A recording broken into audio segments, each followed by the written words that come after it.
This is the only sheet you need to learn music actually, because it has all of it together. And you give Pythagoras a triangle or a string and he comes up with whole new theories.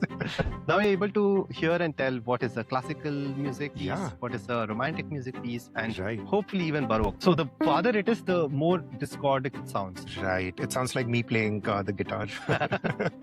Symphony number 5, you know. Da, da, da, da. I love this presentation. You can play a keyboard on this. So cool. I told you I'm proud of this.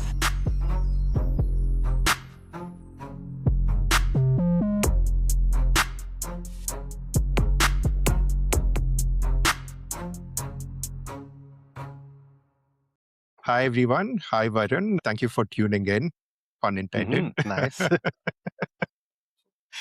Also, to stick to the music theme, I got my guitar along as a prop. It's just a prop for now because it's quite dusty. You can see how frequently I play the guitar. Which guitar is that, Shiva? What's the name of the brand? Good question. It's an electric guitar. That is all I know. I don't know what the brand is. Now we can see how often you play it, yeah. Yes. I'm very excited for this session today. And I see you've created a great presentation already. It looks super neat. Yeah. No, I'm really proud of this presentation today because I used all my AI skills. I created this on HTML Nice. instead of a PPT, Wow. not to raise the bar as if we are playing poker. I see your flags and I raise you music. Nice. No, I see you're already winning in this aspect. I think you can do, like, you are a coder already. So I think your HTML skills will surpass mine. No, but this is a good idea of creating a presentation on HTML. That way we can even host it on a website and share it with our viewers. So Yeah. hopefully that could be a nice, good project. Yeah. Coming soon, Atomic Yes. Renaissance website. Absolutely. We should definitely do that. So about today's session, do you want to give us a hint on what all you're going to cover? So let's just get started. So Okay. today Yeah. we'll be talking about music, and basically the core idea of this session is to understand why music makes us feel something, why every civilization, every community has developed music in their own way, but always it's because they were trying to communicate with each other a certain set of emotions which they couldn't put it in words. Let's start off with the slides. Every civilization we ever found has invented music independently. So this is separated by oceans, separated by how many ever years. Even if you go to North Sentinelese Island, you'll find a few instruments over there. And this was before writing. This was also before the wheel. Right. We learned during our school time that wheel was the first invention, which is completely rebuked. Music, for sure, is tens of thousands of years much older than any of the surviving inventions. This is one of the tools which was used for music. Wow. A wild guess, Shiva, what this could be? It looks like a flute. Exactly, even I think so. I found this image where it said oldest instrument. This was found in Germany for about more than 10,000 years. And Wow. just to put things in context, humans settled down as a civilization for agriculture around 4000 BC, so 6,000 years ago or so. So Right. 4,000 years before that, they were playing music. People have been creating music and communicating with each other through music for much longer than a written word. Right. Yeah, it's interesting that things like alcohol and music were present even before we settled down into civilizations. So I think people realized how essential they were early on. That's a very good point. That's why those are considered the best combinations, right? Yes. Oldest ones as well. Maybe that's why drinking and driving does not go together. Don't mix old and new. Right. But so driving and music should also not go together then. You're right. Let's forget about that. All right. Let's go on to the next one, Act 1. And Shiva, you will be the subject of this Act 1. I want all our viewers to also play along with Shiva. Basically, I will play 3 different pieces, and each piece is conveying some different emotion. You just have to listen to it and give me an emotion. Let me know how you are feeling while you're listening to that tune. All right. Sounds good. Okay, let's start with the first one. All right.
Okay. So it made me feel uh, somber and melancholy. It felt like a deep reflection about something. Also, towards the end, it felt like it was getting a little hopeful than the beginning. Overall, I would say somber.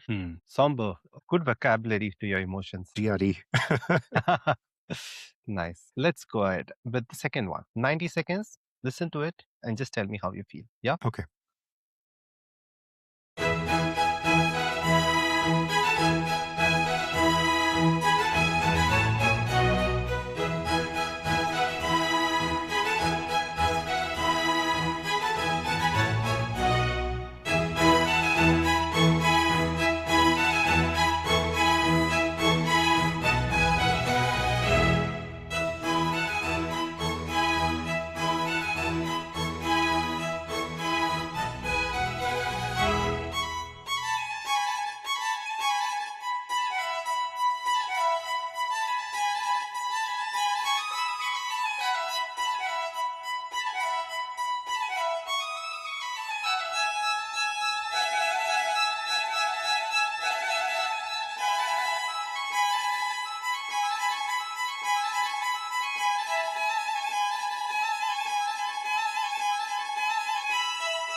Okay. This sounded very upbeat.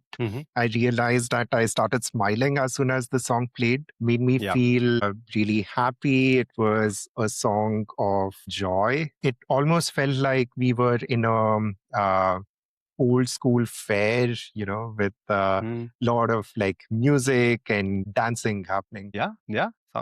Sounds exactly right. Let's move on to the next one. This is Okay. a little different than the others because those previous were classical pieces that had run out its copyright. This one currently has an active copyright and it's through Spotify. The viewers can listen to this scanning the QR code, and if you get hands on this presentation, you can play it directly, but you will have to log into your Spotify account. Smart idea adding the QR code on this. Yeah, I got it from Snigdha. Thanks, Snigdha. Nice. She'll be happy for the recognition. And yeah, same concept, 30 seconds. Listen to it Okay. and let me know what you feel. Yeah. Okay. Mhm.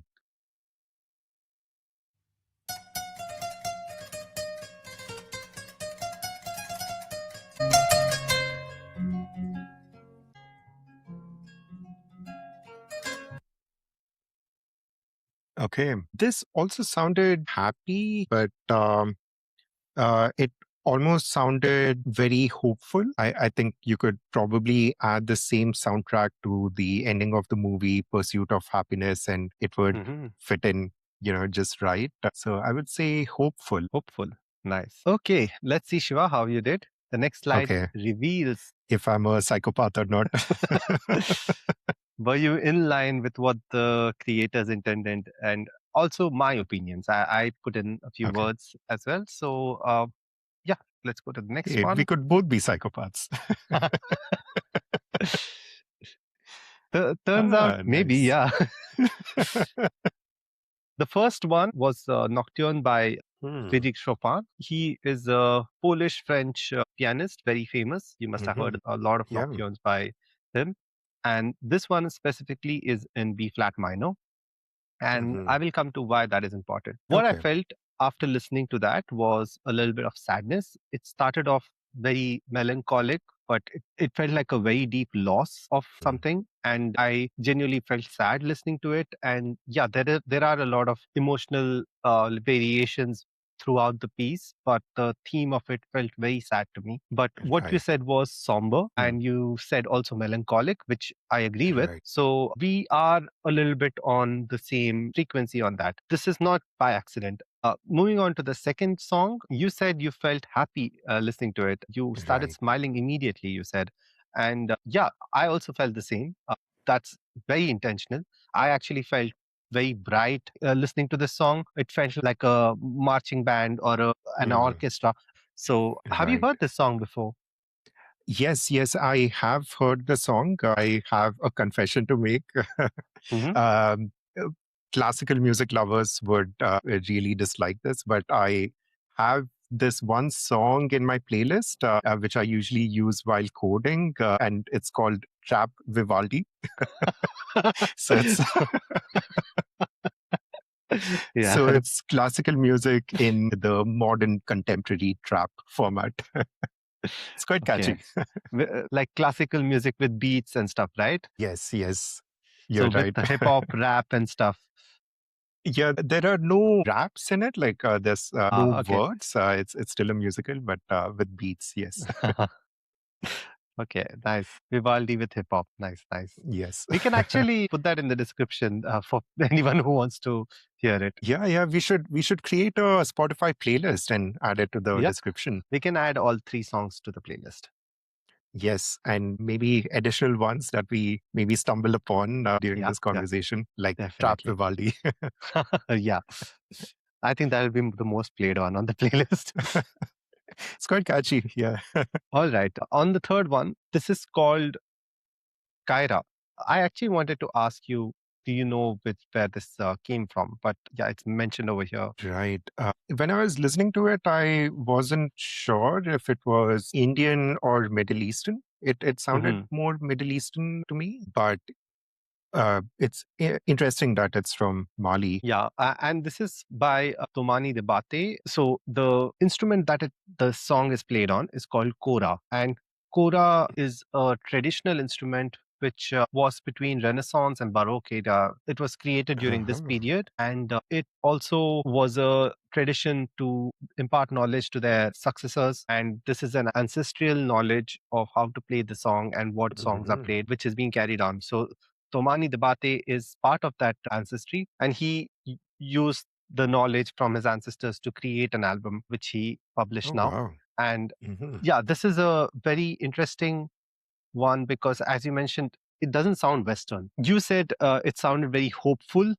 The same way I Right. felt it was dreamlike. It was like a dream. Hmm. I was floating in a dream while listening to Right. it. And yeah, I know what you mean, but we arrived at different words.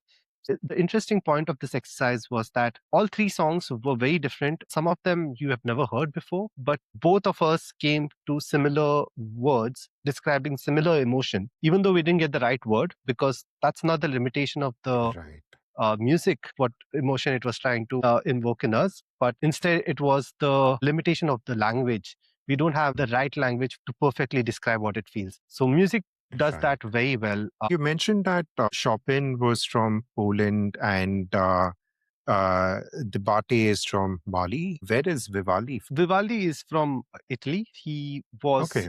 during the Baroque era. Uh-huh. These all three people are from different time in history. So I Chopin see. was in Right. Romantic era. Okay. Vivaldi was Baroque, core Baroque person. His Uh-huh. contemporary were Bach or Verdi. You can hear it in the music that it's supposed to be very formal and very strict Uh, before the classical period itself. Yeah, Vivaldi was from Baroque era, it's 250 years before mhm. Chopin. And Wow.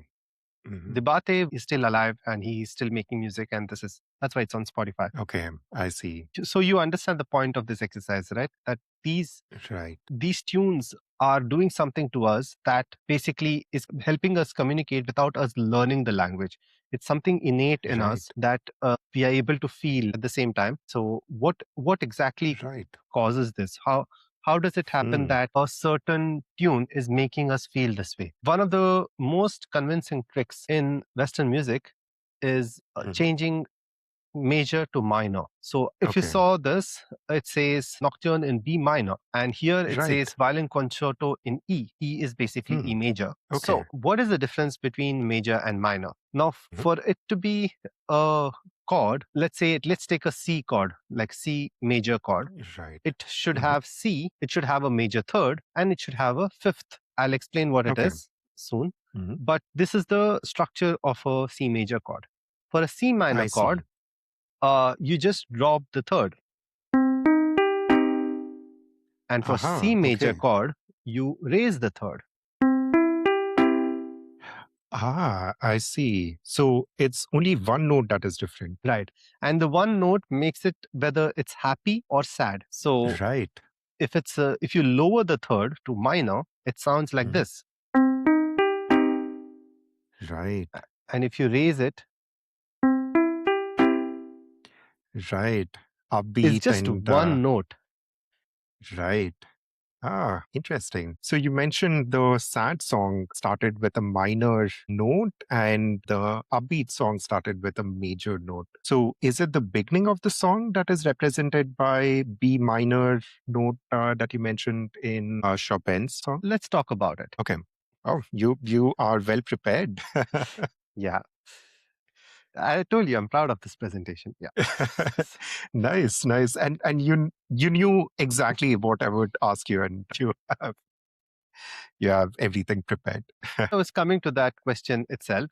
When I said the first song was in B flat minor, it doesn't Right. mean we use B flat minor as note, because B flat minor is not a note. It's a Huh. chord. So what is a chord?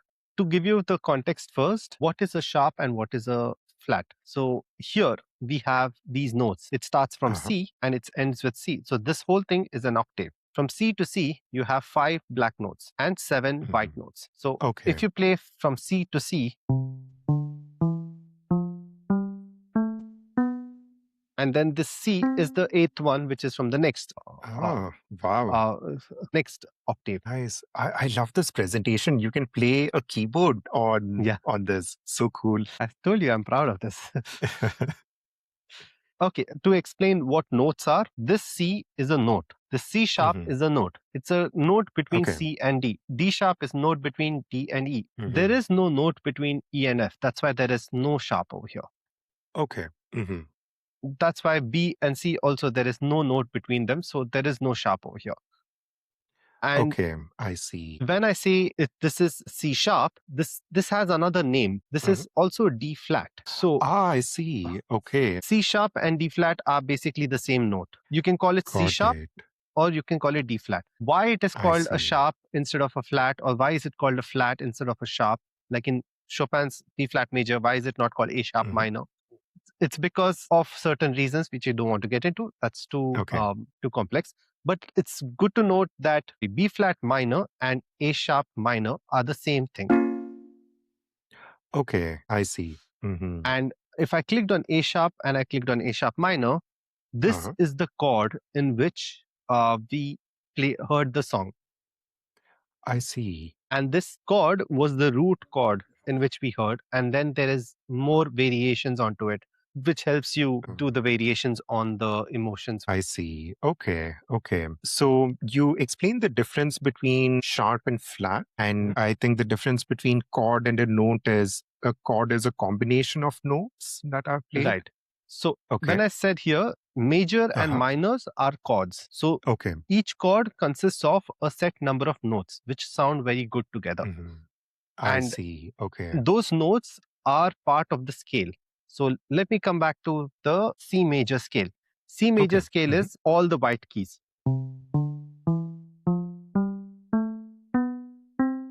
Okay. Okay. Uh-huh.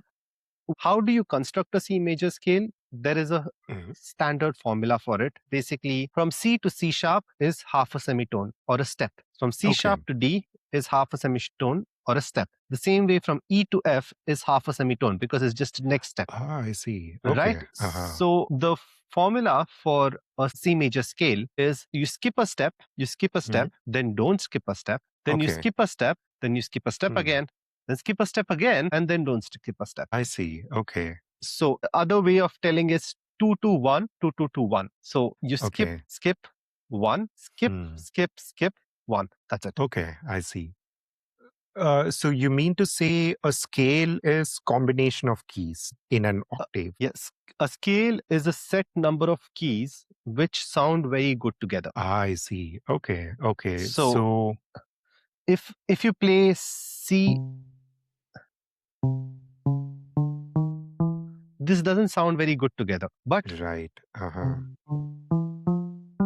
this sounds very good together. Right. I see. So this is a C major scale, Right. what you explained. I see. Okay. And I presume there are different scales depending on what combination you pick. Yeah. So the main two types of scales is major and minor. Let's talk about the chord of each of it, and then I'll explain more. Okay. So a chord is basically the number of notes in the scale. You pick the first, third, and the fifth to make a chord. So for C majors, it will be. Okay. Okay. And if you hear it, it will be like this. Ah, nice.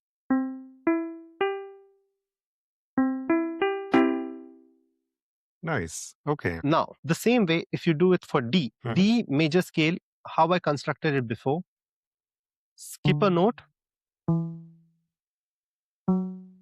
don't skip a note, skip a note, skip a note, skip a note, don't skip a note. Ah, I see. Oh, cool. Okay, so it's the same Formula. 2 whatever combination you said, but it's just shifted to D. Right. Ah, 2-2-1, okay. 2-2-2-1. That is a very easy way to remember it. Okay. So that's how you build a major scale. I see. Okay. And Okay, you can do the interesting. same with this. You want to try this with E? Yeah.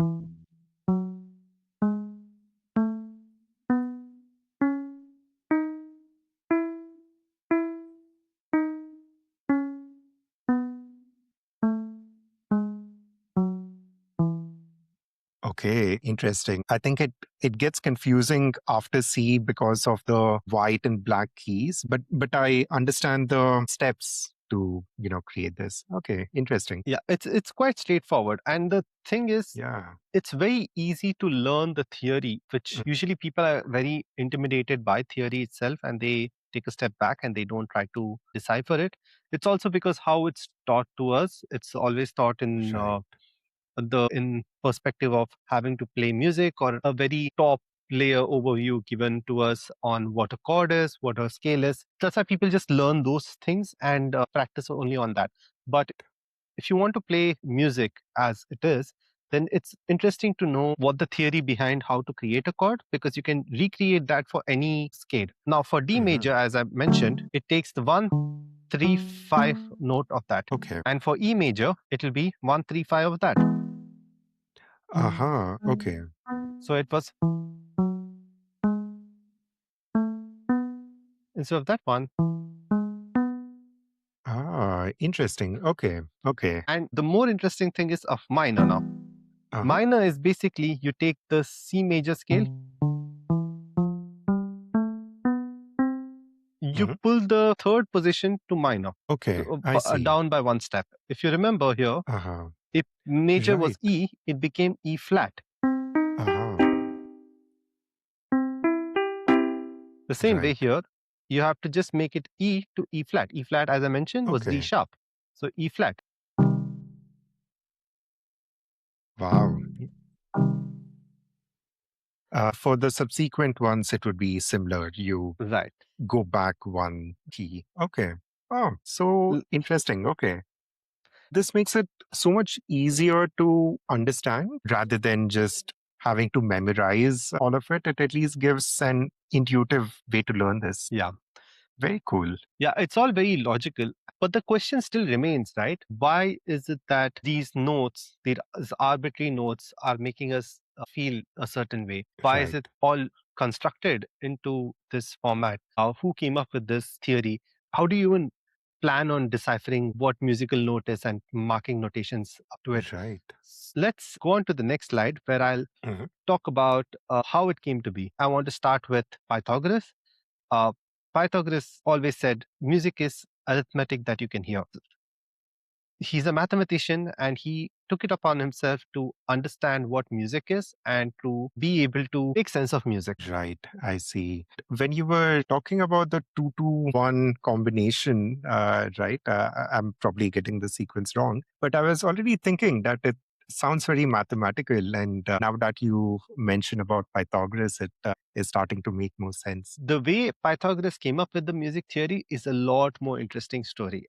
Okay. What Pythagoras did was he took a string and made it have a certain tension. And when you play it, Right. you can hear a certain note. Then he did an experiment where he put a finger in the middle, or he put some stick in the middle to make sure that the same tension is there on both sides. And when you Okay. pluck each side of that string, they match with each other, but they also match with the first string. Oh. This is what he found in his experiment. Like the first note, when he plucked something, let's say it was A, then when he put the stick in the middle and then tried to play one of the two fractions, it sounded like this. Oh, okay. So he was like, this sounds very similar to this. Right. And he came to the conclusion that if you double the frequency of a certain note, then it comes back to itself just on a higher octave. Ah, I see. Okay. Interesting. It's like a guitar, and when you play one open note and then let's say half the string and play the same thing, it Yeah. sounds like the same note.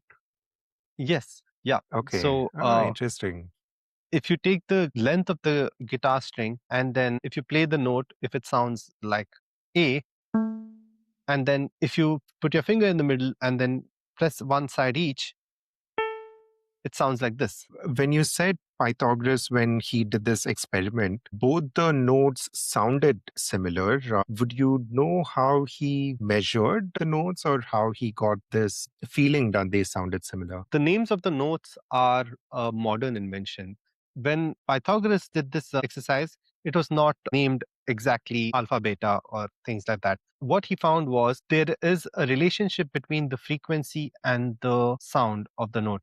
So I if you see. take a Okay. ratio of 2:1, both notes sound the same, just on a higher octave. And not just that, he took the experiment further. Like if you see, there are so many experiments which he's doing. Right. He took a bell to measure the quality of the bell to see what it sounds like, the size of it, with the same quality material. If you have different sizes, how does it sound? And he used to put ratios to each size to identify what sound it made. He did the same thing with string as well. Like he divided the string in three parts and then struck each part, and he found it sounding very harmonious with the first string. Like for example, Okay.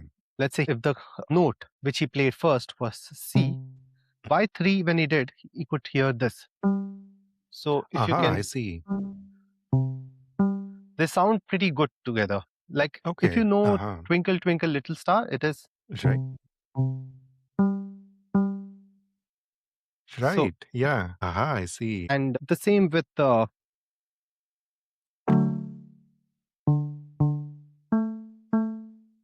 I see. Okay. Just a bit higher. yeah. Interesting. Nice. And this is not the same note, but it is a very Right. relative note. Like it shares the characteristic with the scale. Because with the first experiment he proved that the relationship between the lower note and the higher note, which is the same note, is 2:1. So let's A and A is 2:1. Right. But he knows that there are a bunch of notes in the middle as well. And how do you find them? That is the question. Right. And he knew that it comes back to A. So it's a circle. Right. And from here, it comes back to A again if it goes higher. So he realized Okay. it's a circle. Now, how do you find each note in the circle? Basically, what he used was something called circle of fifths. Okay. And the fifth is basically, as I mentioned, the third, when you divide it by 3, there's a harmonic fifth, right? Which sounds very good with it. Like for this,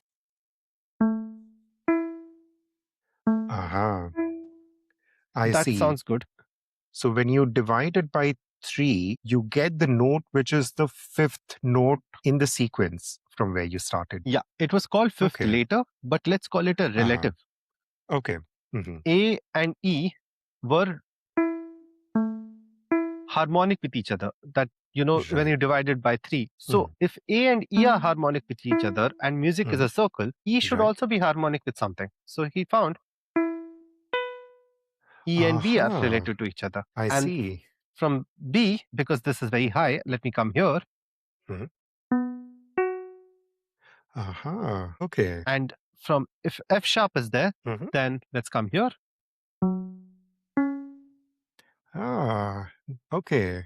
Yeah. He's identifying notes in between A and A by just Right. playing the fifth of it. Okay. I see. And that's why It's called circle of fifths. Ah, interesting. Man, you give Pythagoras a triangle or a string and he comes up with whole new theories. Yeah. So cool. My God. Yeah, this is really revolutionary because we still use it to this day. Okay. And let me explain what this is. As I mentioned, G is the fifth note in C scale, right? Right. So if you take the string with C frequency, Right. if you divide it by 3 and you play one of the three, it comes as G. So instead of this, Okay. it comes as Right. G. With G, if you divide this G string by 3, then it will come as D. Wow. Now, D and A, I made it a one octave lower because, Okay. we have to come back. If not, it will be very high pitch. Right. Right. The whole It will circle, keep if you, doubling the yeah. frequency and shifting it. Okay. So if you tell the whole frequency and you come to C again, it will be 7 octaves higher than the first one. I see. Okay. So let me just skip this.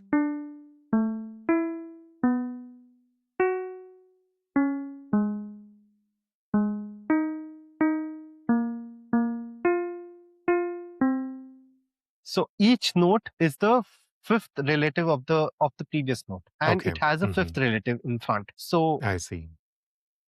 one of the best things about this is that if you play any of these notes which are near each other together, it sounds very good. Okay. Interesting.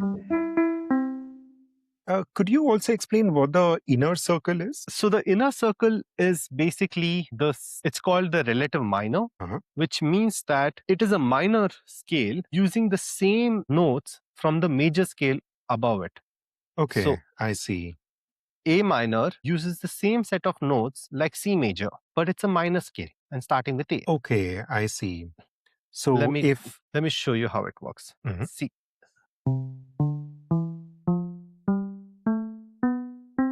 We all know this is C major scale, right? Yeah. Now, if you want to learn A minor scale, very easy.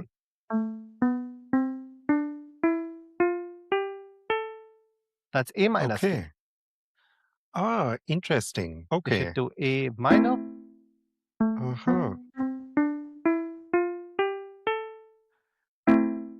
Nice. I love both these scales. C and A minor are my favorite scales. Very easy to remember.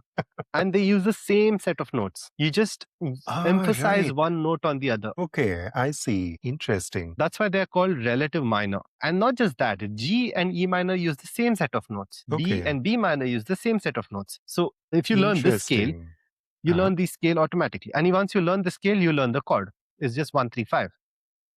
Got it. Okay. Now the circle of fifths here, these are notes and not the chords, right? Or are they chords? Yeah. On these, I have put it as a note for each of it because A minor is a chord. But it is true for a chord as well. Okay. It is true for a chord as well. Like if you play C, G, E minor, A, D minor, F, they all sound good together. Right. Yeah. I remember seeing this very frequently on guitar chords as well. Yeah. Right.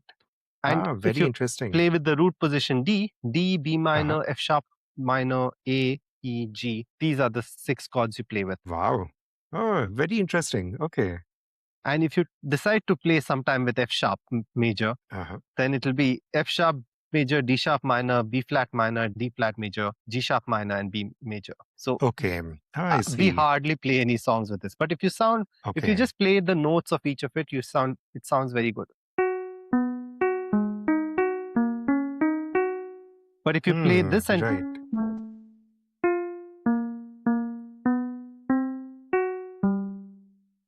so the farther it is, the more discordic it sounds. Right. It sounds like me playing the guitar. You're too hard on yourself.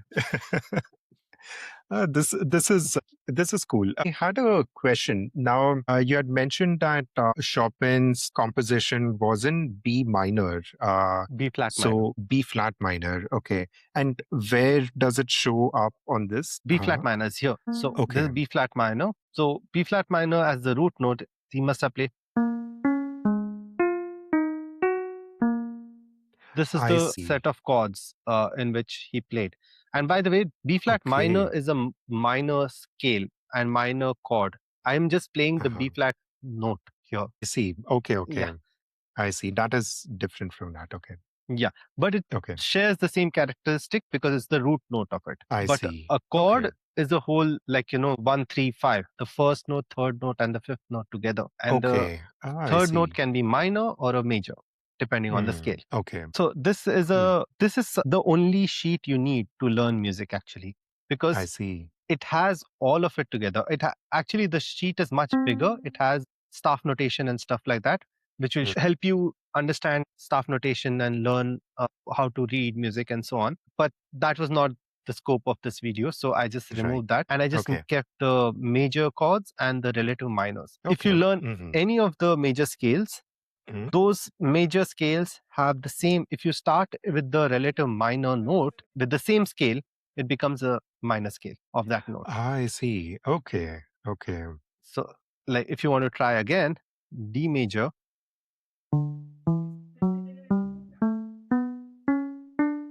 but Hmm. and D major's minor is B minor.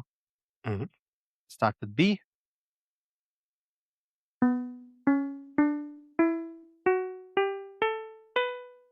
We are using the Uh-huh. same set of notes, and B minor sounds like this.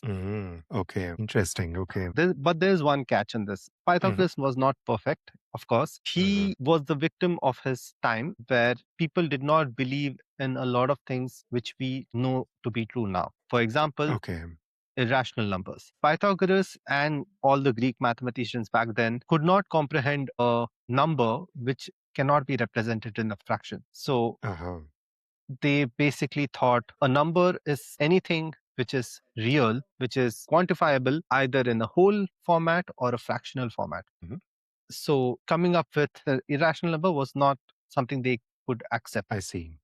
And that's why when you went around the circle from Mhm. C to 7 octaves later C, it Mhm. didn't quite sound like C. It fell Oh, a few microtones short of what the C frequency should be. okay. I see. Because the theory was that they'll take every fifth and they Mhm. go to the next one, and then F's fifth will be C. But Right. that was not matching into two exactly every time. It Uh-huh. I was falling see. short by a little bit. Okay. And if it was falling short by it, it's because they use something called a pure temperament. They tried to compensate this by using something called a Pythagorean comma, which Uh-huh. after a few octaves, you would rectify it by just doubling it from the previous one or just marking it the Okay. right one, or they had a tuning fork which they were able to tune it with, but Uh-huh. they did not solve it. I Why this see. happened? So Okay. And you also mentioned that it had to do something with irrational numbers. How did irrational numbers come into play here? now we know the difference between each note from C to Mhm. C sharp, the difference between them is 12th root of 2. And Uh-huh. 12th root of Okay. 2 is an irrational number. I see. Okay. If you think about it, we have 12. If we multiply each next note by 12th root of 2, by the time we reach 12 notes, it will be into 2. So Uh-huh. I you get a see. higher octave. Hmm. And before, we used to use only the fifth note to identify the where G was. From Mhm. C, the fifth should be by splitting it in three and then playing it and trying to find the G. But Right. instead, if you use the equal temperament of Mhm. adding 12th root of 2, G would slightly shift to a little bit middle. Okay. I see. So, and rest of it would also adjust itself. Mhm. And this is what they did in Baroque era, Ah, I see. 1100 years after Pythagoras passed away. Wow. Oh, wow. Okay. Yeah, they didn't solve it for about 1,000 years because a lot of people Wow. were very adamant that it should not be an irrational number that could be dividing music. Wow. Who knew mathematics could, solve a musical problem? Yeah, yeah. Interesting. That's the only way you could solve it. So if you see Mhm. here, these are the pure intervals. Each note was retrofitted through using the fifths. So they found E, G, and from G they found the other note, and then they Uh-huh. found what the interval distance would be for each. I see. So the notes on the top here are the notes that are mathematically right? Both are mathematically right. Okay. The top ones were what was considered by I the see. By Greeks, Pythagoras. yeah, by Pythagoras and Okay. his Mhm. successors. This was the method they used to find all the notes in the circle. And if it's in circles, there should be some places where we can find the different notes, is what they thought. They used the fifth as the method of finding all the notes. Okay. Mm-hmm. And once they found the notes, these were called pure intervals. So they knew that C and C sharp is this far away. C sharp and D are this far away. Okay. But after 7 octaves, especially when you're using very low cellos, very high clarinets or something like that together, you can really hear the difference if they're not tuned properly. I see. Okay. So this is when music started becoming very grandiose, and they started playing it in huge churches like organs and harpsichords, and all these things were being played together with choir singing. They really understood that they have to find a solution for this, and they came to a compromise of using the 12th root of 2 to equally divide the notes and make it equally long. They thought C to C sharp, if they move it this one, this is wrong note, is what they were under the impression of. But they said, this is not wrong because this is also wrong. So we just accept that this is the truth. And this happened just 400 years ago. 1,000 years before that, people used the pure intervals. I see. Okay. So yeah, Bach actually championed for it because he wanted to write down music. This is where people started identifying one note. They wanted to identify how to tune a string. If they just took A and they knew what the tune was, they could find the rest of it by itself. So they started using a frequency of 415 hertz or something, which is very different, by the way. In today's age, we use 440 as the default hertz. I see. Okay. Yeah. So interesting. Today's A is half a step higher than Bach's A. So Bach, when he used to play something on A, it would be closer to G sharp. Interesting. Okay. Yeah. If musicians are playing Bach's composition now, it would sound different from how it sounded before. Yeah. And a lot of purists actually adjust for it and play closer to G sharp, or tune their instruments to for A to be 415 hertz instead of 440. Okay. Actually, in classical and romantic era, it started becoming that people started tuning it closer to 440. In classical era, people used to tune it to 432. But in 1939, they standardized saying, no, 440 is the standard A, and everything else should come from there. I see. And that was 1939, like not even 100 years ago. Wow. Okay. Interesting. And did they start the World War because of this standardization? I think the Germans did it. They were like, no. Okay. How could you? Yeah. Very interesting. We spoke about the Western music for quite some time. Admittedly, most spoken about because it's well documented. Everyone knows what Western music is. If you want to denote a note, you basically write the Western staff notation as a music note. But there are other forms. One of the main reasons why Western music is so famous is because it was able to be written down because of the way it developed. They standardized everything by making each frequency a certain note. They found a relative frequency and they knew they were able to unlock a lot of things. The beauty of it was that they were able to write it down, share it with others, and it also developed something called sight reading, where you could just read the note and you were able to play the music in your mind. You can still do that if you play long enough, you practice long enough. Once you read the note, you know how it sounds. So people were reading the orchestra sheet to enjoy music. It's like your personal Walkman in your mind. Wow. Old school. Truly. Yeah. And that was revolutionary for that time. Like, you can actually not just have those notes. Like Vivaldi composed something in 1600s, and they could hear it in 1800s, 1900s. This was virtually impossible unless it was transmitted orally through generations, and the generations went physically and explained what the music tune was, because there was no writing down in terms of music before. Right. But there is a compromise there. They have missed something. Although it's brilliant, it's still a choice they took to make, which left a lot of things behind. So let's explore what they left behind. The third piece, which you heard among the 3 pieces you heard, you said it sounded a little bit Middle Eastern and Indian, right? Right. Yeah. Yeah. Yeah. I actually thought it sounded Indian. I mean, I have not Hmm. heard as many Middle Eastern music, but I knew it was not Indian, but it had a texture to it. And that's mainly because of the architecture Malian music shares with the Indian classical music. In the background, there are few set notes which keeps repeating Right. itself, keeping you on a floating theme. The melody on top, the improvisations of it will make Right. you be like, yeah, this is something different. And that Hmm. was lacking quite heavily in the Western music. And that is also Right. because the way the Western music standardized and they decided these are the set number of rules which we have to Hmm. follow. And there were a lot of cracks in between, which the Indian music, Malian music were able to explore that path where Okay. Western music were Hmm. not able to. Let's talk about Indian music. Western music has 12 notes in a scale, right? Take a wild guess of how many notes an Indian scale might have. I assumed it might be the same, but I don't know, maybe 15 notes, 15 notes. Let's see. or maybe it's the same. Oh, interesting. Okay. India has almost double the number of notes. We thought between E and F there is no sharp. That's why it doesn't have a sharp, Right. right? E Hmm. sharp is because Western music decided that E and F are not anything between that is not a perfect fifth of anything. So it should not Okay. be a Uh-huh. certain note in itself. Indian music did not really put that restriction that this rule is there that there should not be a note.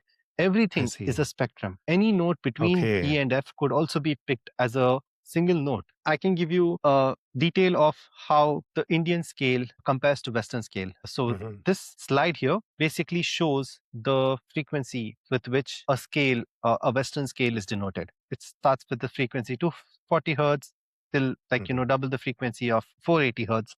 And there is Right. the fifth note in the middle Hmm. of 360 hertz. So if you name each note Hmm. against the Indian notes, we have sa, re, ga, ma, pa, da, ni, sa. It's the same as do, re, Right. mi, fa, sol, la, ti, do. Hmm.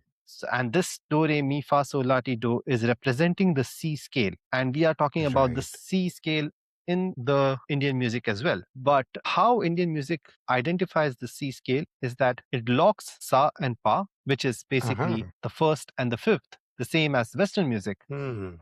because it's the perfect fifth. Ah. Sa and pa, they lock it, and the ones in between are very dynamic. Uh-huh.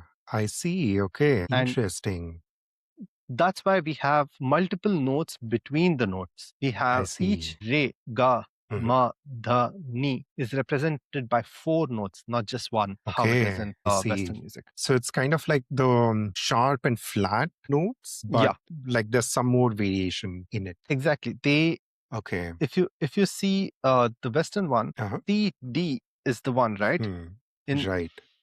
this is D should be the Oh. only one, but it takes the whole C sharp to D as a ray. So it can be that Ah, interesting. Okay. Uh-huh. Sa, C sharp, early C sharp, late C sharp, early D, or D. Hmm. All four of them are ray, but it depends on which one you choose to make a different scale. So, Interesting. and just Okay. imagine the combinations. You can use this, the second ray, third ga, third ma, first dha, and last ni to make a different scale. Aha. Okay. Interesting. Okay. So there's more variation Right. because of this. And also, it's interesting that it does not perfectly align with the D. Re does not align right in the center of D. Yeah, because re is not D. Pa, sa and Right. pa I align see. exactly the same because that is the Right. perfect. The scale Uh-huh. belongs to sa and pa. So Okay. that is Mm-hmm. their scale. The rest of Mm-hmm. it is very dynamic. And Okay. this is just a visual representation of how it is. But Right. the ray can be smaller. You can make a Mm-hmm. small shruti here and call Mm-hmm. it like ray, or you can make it long one and call it ray. And each one has a different, like, connotation to how a music I is see. perceived. Uh-huh. Interesting. And I also noticed that you did not label the different types of ray and like the in between notes. And was that also intentional? And there is no name in Indian music theory? Yeah, the ray is ray. You just use one ray. You don't Uh-huh. use two rays in the same scale. So Okay. There is no ray flat, ray sharp. no, there is no ray sharp, ray flat. But during a certain raga, Mhm. we use a certain ray and Okay. we use a Mhm. certain ga. For a certain raga, we decide these are the instances of ray we use. And not just instances, we Mhm. can use it as a drone of it as well. A whole shruti can be Okay. used of it. So Okay. we can use sa re ga. They Ah, do that variation quite a bit. It needn't right. be just sa re ga. It's sa Hmm. re ga. If Mm. you hear it with the Western notes against Indian notes, you'll be able to Mhm. understand better. Okay.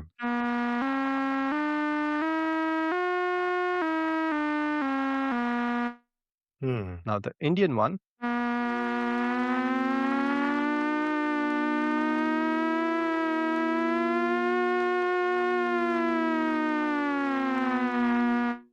Aha. So it's a spectrum, as you said. Okay. Yeah, Interesting. And is it also similar to like the pulling motion that you do on a guitar or the slides that are done on a guitar? that's exactly right. Yeah. So the Ah. pull, what it's trying to do when you do it on a guitar, if you play a C and you slide it up, you're trying to slide it from C to C sharp to D just to Hmm. pull it up Right.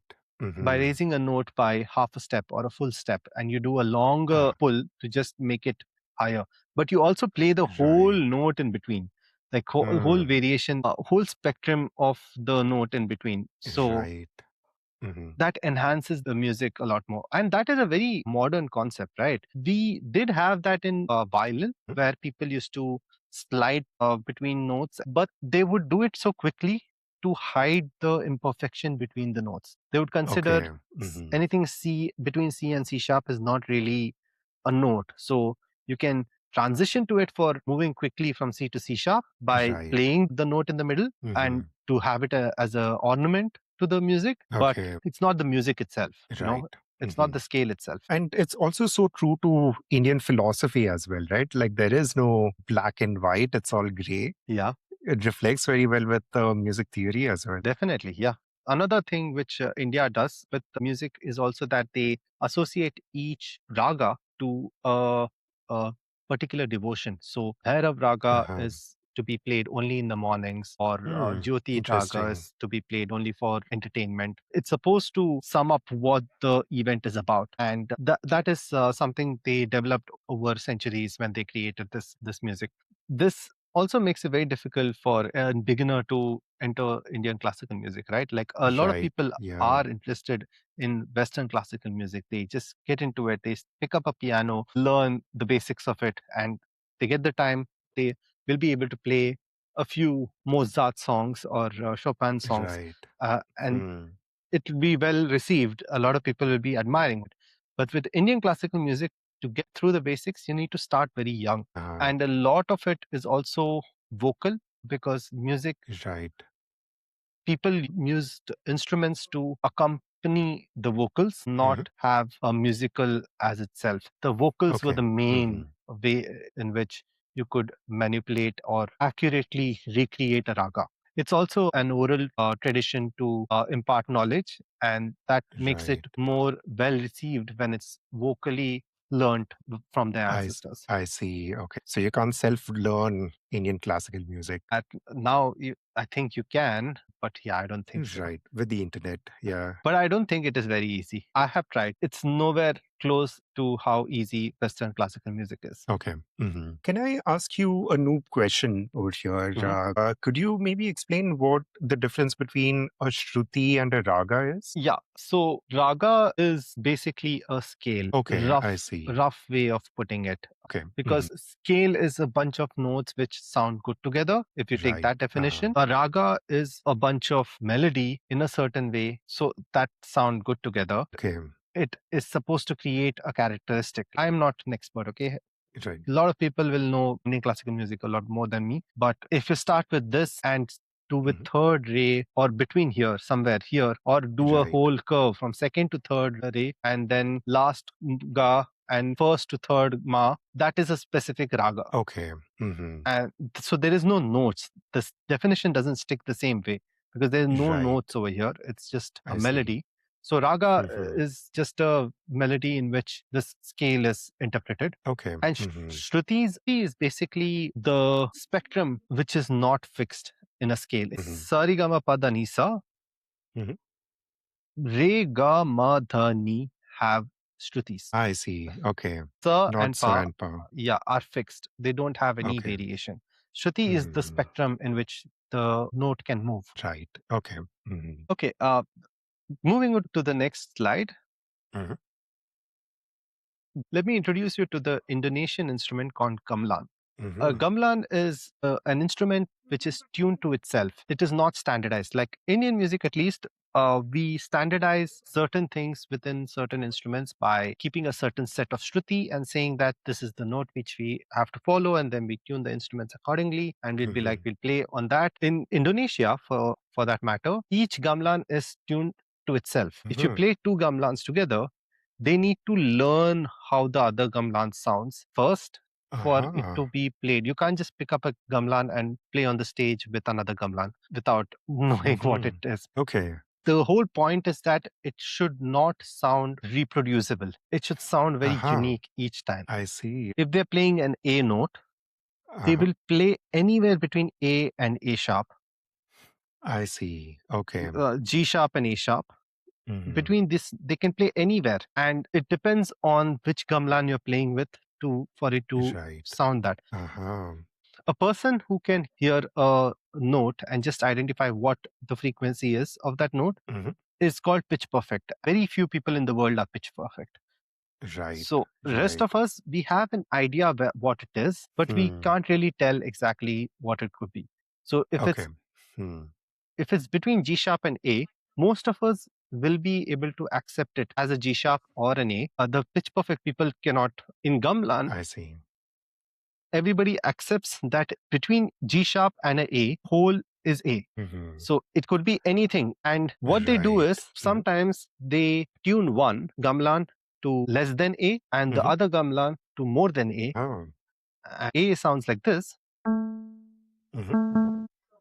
Gamelan A sounds like this.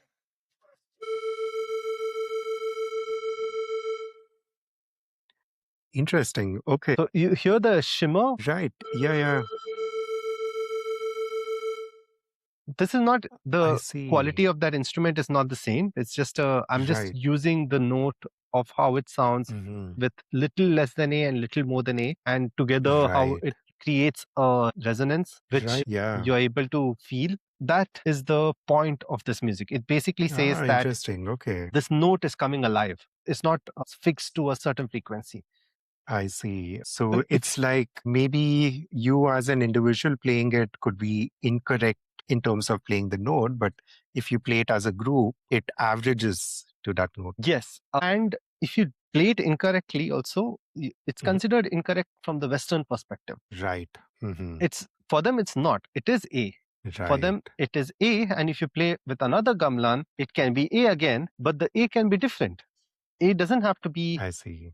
A, which we use is 440 hertz in Western music. The gamelan can use 438 hertz, and the another gamelan can use 444 hertz, and Uh-huh. all three together will sound correctly fine, and they all consider it as A Okay. Interesting. or they're equivalent to A. And Okay. when you play together, they say,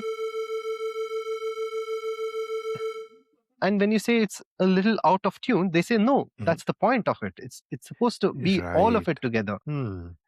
And this Ah, is the so concept interesting. which is very hard for anyone who's learned Western music to understand. "Oh, but this is wrong," you say. They're like, no, this is the point.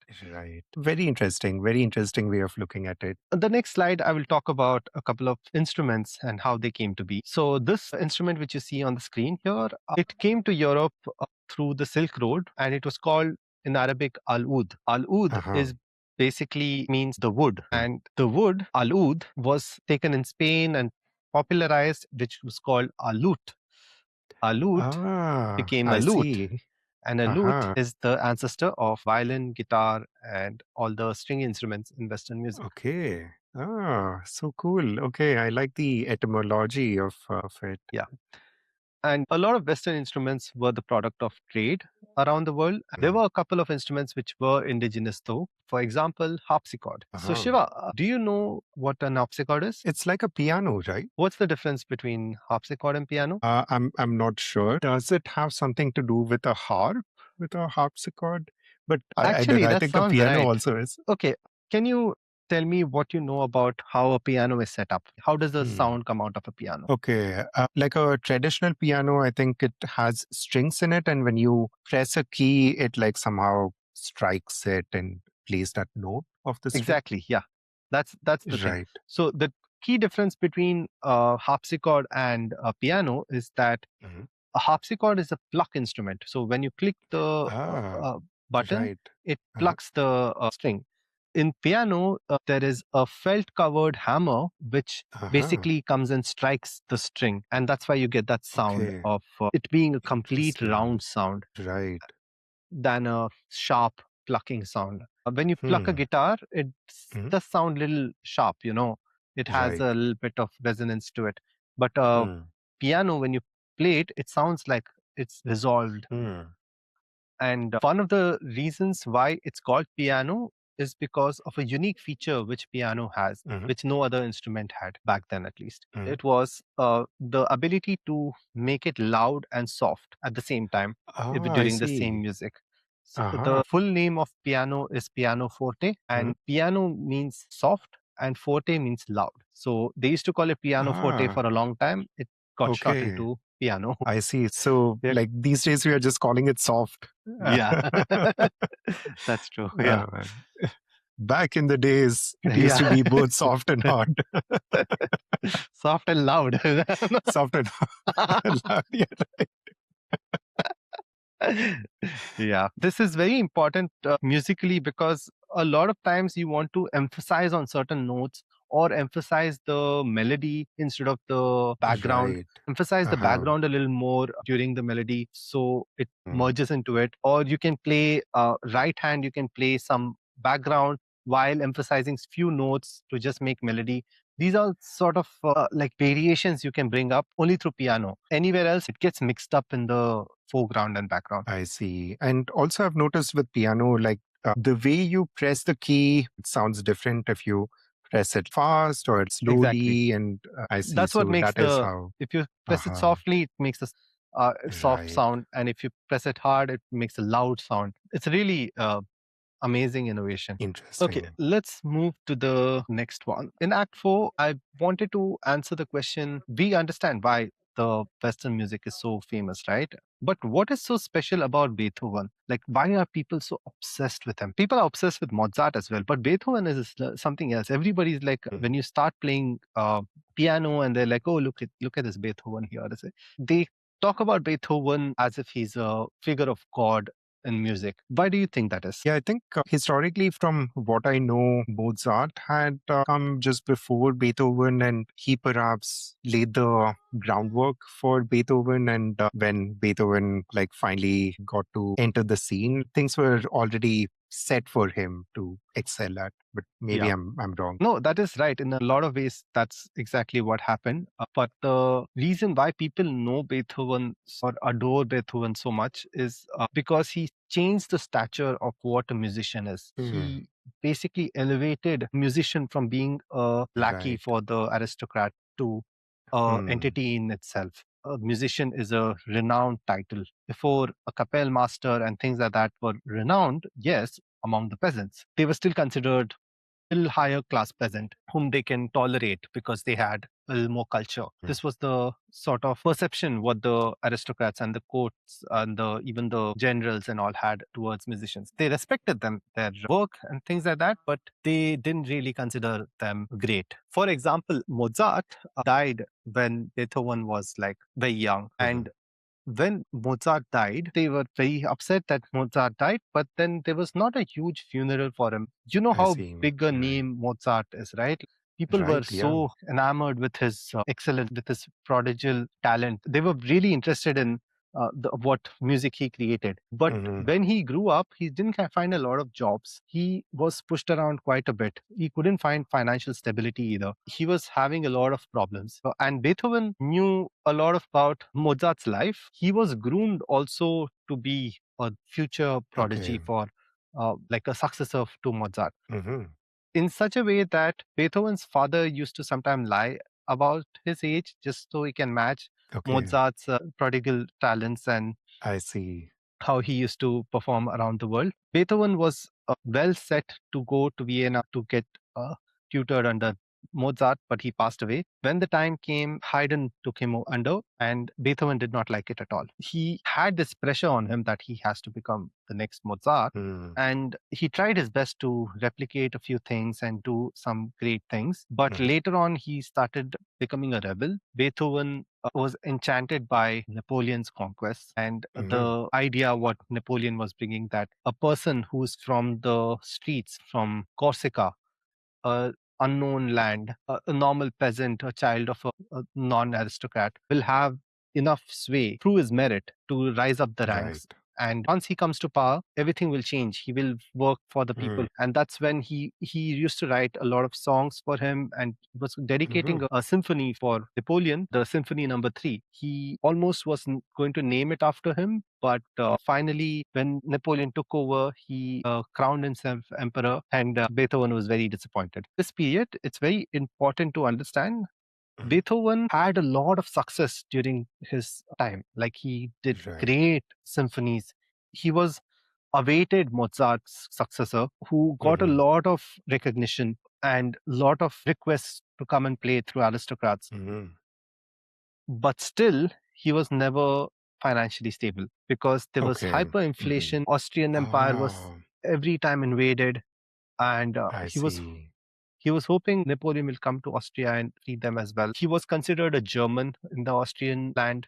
They did not really respect him for what he did. And at a certain point, he pushed the rules of the classical music to such lengths that he decided that he will have to start breaking a few rules. He became a rebel, and also by this time he started realizing that he's going to go deaf. He started hearing songs much softer than before. This really changed him. He moved to outskirts of Vienna into a small town, and he started becoming a loner there. He did not interact with anyone in the village. A lot of people started considering him to be very snobbish. Like, he doesn't want to talk to the peasants now.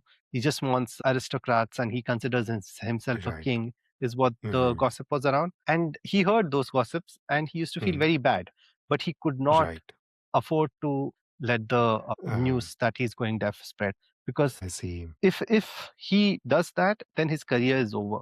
Even though he writes the best symphony of all time, which he did, by the way, the Symphony Number 9, Ode to Joy, was written when he was deaf.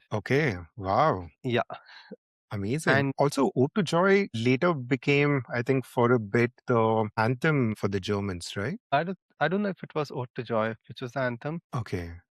But I yeah, see. it is a very famous, very popular tune. But one of the it's the most popular classical tune, actually, if anyone knows. So this really got him to a point where he started realizing that he can do whatever he wants now, and he wrote Symphony Number 5. Da da da da. This, yes. when he launched this, people were shocked, because this sort of tune, this sort of presentation in a concert hall, he booked a concert hall and he invited people to come, and he played. Dun, dun, dun, dun, this. Everybody was blown away. Back then, there was no TV. Musicians were there, but they didn't really hear loud, big bands and things like that. If there was a concert opera, they would more like sing or a sad song. And this really brings a transition. He marks the end of classical era, and he marks the beginning of romantic era. I see. Basically, he became a star, showing what his emotions are by just putting all his emotions into music. It was not about what classically accurate you can do, mathematically accurate you can play, how much theory you know. That and all was classical period. That is all in the past. He wanted people to see him, and he wanted to be seen that this is his music, and this is how people should revere musicians, because we make you feel anything, not these kings or aristocrats who just throw some money. So this sort of mindset is what Beethoven brought into musicians. I see. So he brings that rock star mindset to music. Funny you say that. Oh, I see. Okay, interesting. Although not Beethoven, though. So there's somebody who is an actual rock star. Yes. I mean, you're partially right with what Beethoven did with that Fifth Symphony concert. was sort of glimpsing us into what a future rock star would be like. But Liszt is the one who turned a musician into celebrity. Before we get into him, I had a question about like this evolution. So Mhm. before, aristocrats used to have musicians and composers on their payroll. That is how they could do this kind of work. Did that change with Beethoven and Liszt as we go along? Was it more kind of freelanced, music? This is a very good question. I will start from the Baroque era. This is where the composers would be hired by either church or each aristocrat. They would hire them for playing their own musical themes, composing things for them. And they were getting paid to compose, to do whatever they love. I see. But this should be in mind that the person whom they are composing it for should like it. Like the church, Right. the people who come to the church should like it. The head of church should also be happy with the music performance and so on. These things were the requirements. In classical period, the aristocrats started getting a little more hands-on with their music. They wanted to play music as well. And once they wanted to play music, they wanted competent people to play music with. They wanted to push their boundaries. This is the period of Renaissance. So they learned musical theory, they learned everything from scratch, and they wanted to play with the best players. So they had the money. They would invite, instead of church inviting them, they would pay more than the church, and they would be like, you come and play and be part of my orchestra. And we can play it, and we'll travel to other kingdoms, we'll travel to other places and play with other orchestras. But you come and join me. We will be a I band, see. sort of thing. Okay.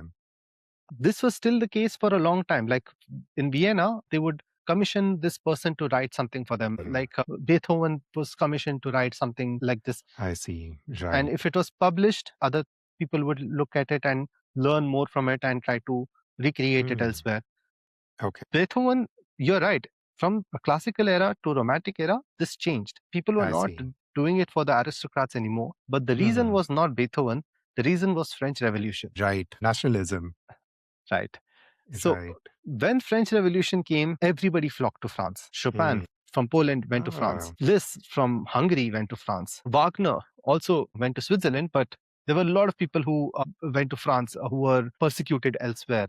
And France became like the hotbed for people to learn new music and also innovate and experiment. So let's talk about Liszt for some time now. Liszt is a very unique musician. He was more popular than any other musician during his time. And Okay. yeah, after that, his popularity fell off. Then it came back again, and now not a lot of people know about him. Yeah, I haven't heard of his name compared to Beethoven and Mozart. The main reasons is because Liszt was not considered a great composer. He was a great virtuoso. He was a player. He did a lot of performances very well. And he is considered one of the most adept pianists in the world. I mean, they consider him and Chopin to be the best pianists in the world. But Chopin used to compose a lot of things as well, which was very famous. That's why we learn more, hear more of him. Liszt also did compose a lot of tunes, but Liszt, when during his time, his composition was ridiculed. His symphonies and all were ridiculed. But Liszt created a niche for himself. He found a bunch of ladies who used to go behind him. So he would go and perform on stage catering to those ladies, and like he had long hair. Between the notes he would just flick his hair to show his face. He like would look at people. He would talk while playing piano. He would just read first time, like never played music. He just read it and play it completely fluently. He was like bombarded with women onto the stage. People would throw their handkerchiefs or steal his cigar buds, or just climb on top of him every time. He used to be like the real rock star, how he goes around. Back then there were no roads, there were no autobahns or anything. He used to still carry his piano and go city to city around Europe on a tour. My God, wow. Right. He had a lot of personal stories which were very exciting. He was dating a married woman for some time, and the woman publicly declared that she wants to break up with her husband and be with Liszt. But because she was a Catholic, she needed Pope's approval to get the divorce. Okay. So she and Liszt went to the Pope. They spoke to him and they got the approval. And they were like, okay, thanks for the approval. We'll go and get married now in a couple of days. His girlfriend's husband was very angry Mhm. with that decision. So he Okay. wrote to Pope and told, like, cancel this right now and use this connections. And Uh-huh. just a day before he was getting married to her, Pope rescinded the Oh no. proclamation. Oh no. Okay. So yeah, then And she he was didn't get very married? no, he didn't get married to her. Oh, oh no. He was Okay. married before that to someone else, but I yeah, see. he didn't get married to her. Did he not then decide to go to England and get married over there? Oh yeah, he could have done. There's a very interesting story about him in England as well. He Oh, was nice. famous around the mainland Europe, but Mhm. in England he was a flop. Oh no. Oh, poor guy can't even go to England to get married. He went and performed a few times in London, and he was not well received. They Ah, called him flamboyant and not very musically adept. He tries to play and rush through chords, rush through songs, and but he was the first okay. person. Before there were songs were like 4 to 5 movements, and like Uh-huh. each movement was like 6 7 minutes, and the whole song, whole piece would last around 20 25 minutes. Mhm. Liz brought it down to 10 minutes and 8 minutes and 5 minutes. So he's the one who is the ancestor for all modern day songs. Right. He basically like invented TikTok for their Ah, okay. generation. I see. Yeah, I For was people who also just thinking if he was in today's day and age, he would have loved it with all the attention he would get on Instagram and TikTok. he got so much attention that they actually named a mania after him. They call it Listomania. Uh-huh. Oh, interesting. Aha, okay. So all the girls just going and falling onto a rock star like rodeos and all, they have Right. Listomania, they say. That was from him. Aha. That's why he's the first Wow. rock star. Okay. Interesting. Interesting. So once the marriage got cancelled, guess what he decided to do? He decided to stay back in Italy, in Rome, Okay. as a Right. monk. Because, oh, he became a monk? Wow. Okay. Oh, no. And he was in Rome, I guess, to go talk to the Pope and get the approval Yeah. for the wedding. Ah, I see. He Oh, man. tried for a few years and he didn't Okay. get it, so he became a monk. And it Poor was like Liz. a running joke everywhere in the music world back then that Mhm. Liz, a chronic alcoholic, a person who womanizes every day, like, they didn't talk about drugs, but yeah, that could also be one of it. I don't think drugs was a taboo back then. So, yeah, Yeah, I mean, what would be Napoleonic drugs, I wonder? tobacco, yeah.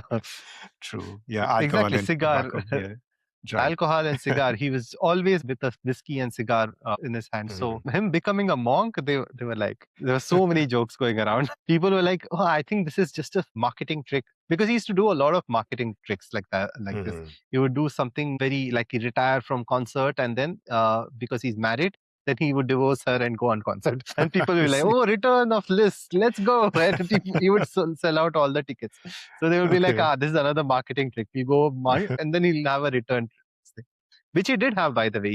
He was still a monk, but he was going around touring and he was still performing and smashing it.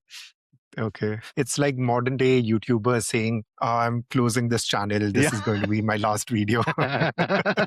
I was talking about how Beethoven was so important, right? Right. Liszt was a great admirer of Beethoven. He also was a follower of Beethoven's last teaching. Mhm. Once Beethoven introduced the Romantic era, it was split into two. One focusing more on showmanship and making it more attractive for the public, mass audience, give Uh-huh. people what they want. And the second was a bunch of people who were interested in going beyond the classical limits of basically Mhm. expressing your emotions. And Mhm. Robert Schumann and Brahms were part of this philosophy, and Liszt and Wagner were part of the other philosophy, where they wanted to make it Okay. grand. They wanted to express, of course, but they also thought art form shouldn't be limited to one particular thing. Art form should Mhm. be everything. So that was Wagner's philosophy. Gesamtkunstwerk, basically the total showmanship sort of thing. I see. Mhm. Let's move forward. Yeah. Mhm. when we talk about romantic, right, it's very Hmm. easy for us to get confused right now that romantic means love. But romantic were basically referring to romantic languages before. So the languages originated from the former Roman Empire kingdoms like Italian, Spanish, French. These languages had folktale and stories which were basically very non-practical. They were Okay. very emotional in terms of having something great, some huge event which they were able to surpass by just sheer will. There's not something which Right. was able to be done through crude calculation, not through level-headedness, but through Hmm. passion and emotion. So those were called romantic stories. Yep. So Hmm. that's why even when a guy woos a girl and asks her out and things like that, they consider that romantic because they show Right. passion into it. They're putting a lot I of see. energy, and it's not something which is the right thing to do, which is not like not what will people say or what she will think and things like that. But you're Mhm. doing it because your emotion and your passion is more important. Mm. That's where the romance word came from, and now we just I associate it see. for love. Right. Hmm. Let's look at Liszt's Hungarian Rhapsody number 2. And the picture is there for you to help. But do you know this song?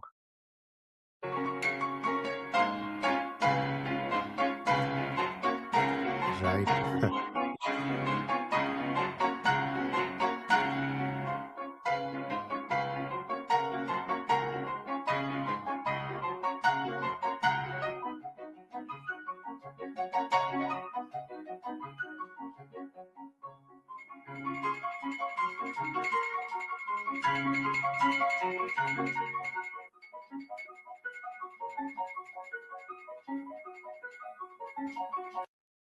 Very cool. So this was one of his compositions. Yeah. This is Nice. Hungarian Rhapsody number 2, which is his most famous composition, Hmm. apart from La Campanella, which is also another famous one. But this Okay. one was so famous that the Tom and Jerry team basically decided to make an entire performance of Hmm. Hungarian Rhapsody number 2 with Tom playing the piano. And Wow. Jerry Okay. is sleeping in the piano. Here he comes I out see. and irritates Tom while playing. But this whole setup was created by Liszt. Even Uh-huh. now, we see a piano virtuoso sitting to the side, showing half his face to the Mhm. audience and looking at audience and playing and singing like Billy Joel or someone. The way this is set up was all started by Liszt. Interesting. And we still follow that in like a lot of the performances today. Interesting. Another interesting thing from this piece was that it was piano only, and like in some of the previous compositions it was the entire orchestra, right? So it's interesting to see that evolution where individualism is also important, and you kind of see the rise of Yeah. that after Napoleon, and it kind of symbolizes that quite well. Exactly. And also, Liszt has a famous saying, the concert is me. I see. Okay. Basically, he said he didn't need an orchestra. He didn't need anyone Right. else. He just has a piano and I am the concert, which Mm, was unheard of back then. People were like, yeah. what, you alone with a piano on the stage? And people Right. listen to you, and he killed it. Oh, very interesting. Now, this is Robert Schumann's Traumerei. Mhm. Do you have a picture, but have you heard this one? Ah, yes.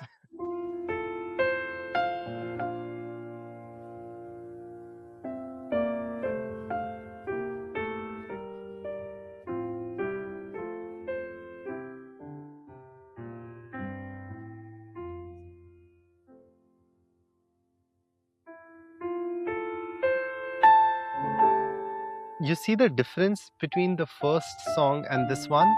True. This one was Schumann who advocated for a different style of romantic era which wanted to go forward. Right. Which was more classical focused. Yeah, he said evolution of classical. Classical was very limited to what the theory was, but this, Right. like you hear this and you feel something, right? Hmm. And you feel like nostalgic because we've heard it so many times now. Right. Yeah.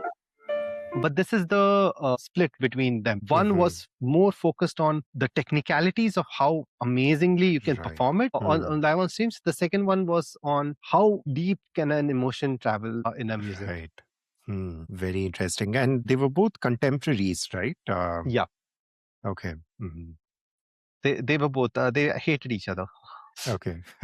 Liszt didn't hate Schumann as much, but Schumann hated Liszt. Okay. And Schumann is from Germany or Austria, Yeah, as the name Schumann is from suggests? Okay. Germany. Yeah, Okay. I'm playing here.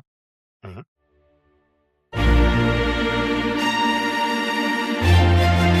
Wow.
So cool. I can't believe we grew up listening to a lot of these classical musical pieces Yeah, and never recognized it. Uh, we were never told this was a classical True. musical piece. Yeah, Yeah. We thought it was actually Titan coming up with yeah, this music. yeah. One question about it. You mentioned that it's in a G minor scale, but it still has like a bit of a upbeat tone to it. Right.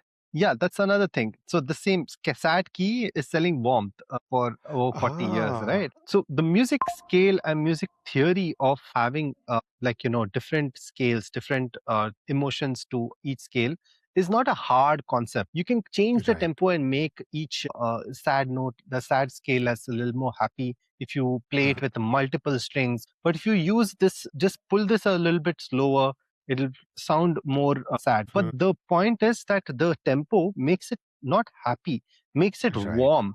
Right? Mm, Feel like a tinge of sadness is there. It has a happiness to it, but the happiness is not the same as the spring happiness which you heard. That is like too right. happy, Yeah. that is like True, a true. enjoyment. You're in a park. Here you Yeah. don't play like you're swinging in a park. You're like Hmm. having an emotional uplift of some Right. sort, right? So Okay. there is nuances to it. You can layer a lot of techniques to make you feel a certain way. Okay. Interesting. And also, I believe because it's from the classical era, it has the complete orchestra, and you have like a lot of instruments being True. played Yeah. in this. You Very identified it right. interesting. Yeah. Now you're able to hear and tell what is a classical music piece, Yeah. what is a romantic music piece, and Right. hopefully even Baroque. Baroque is a little harder. If it's like organs and stuff like that, you can piece I out. see. Okay. But I understand the evolution quite well now. So, starting from music being only part of the church, especially talking about like the Western music, then aristocrats coming in to picture and Yeah. funding a lot of musicians, and then nationalism entering the scene, and we get these different styles of And music. freedom for individualistic showmanship, the Interesting. appreciation to show your emotions, which also went on, and then there became modern one, which is like people were trying to test the limits and so on. Right. Okay, Uh, basically every civilization answered the same question in a very different way. Each civilization picked what they valued. Like the Western civilization picked documentation, which is more useful for them. And they thought that is the way human civilization should go forward. Indian civilization took nuances into vocal techniques to be more valuable. So this is a different way which each civilization answered the question. But always they came up with the feelings of how they're supposed to have it, and then the theory. The feeling is what we all relate to. The feeling is something hmm, which we are all able to recognize with each other. Finally, music is the thing we invented to feel something together. right. Even though we couldn't understand a word the other person is saying, we knew we had the same emotion. I think everyone would resonate with me, pun intended, that we all started without knowing much about musical theory. And by the end of it, being able to distinguish between classical and romantic era music and understanding the evolution of it intuitively, and also understanding the technicalities of what makes something happy and sad. Beautifully done, very well explained. And I think we all come out of this much smarter in terms of understanding music better.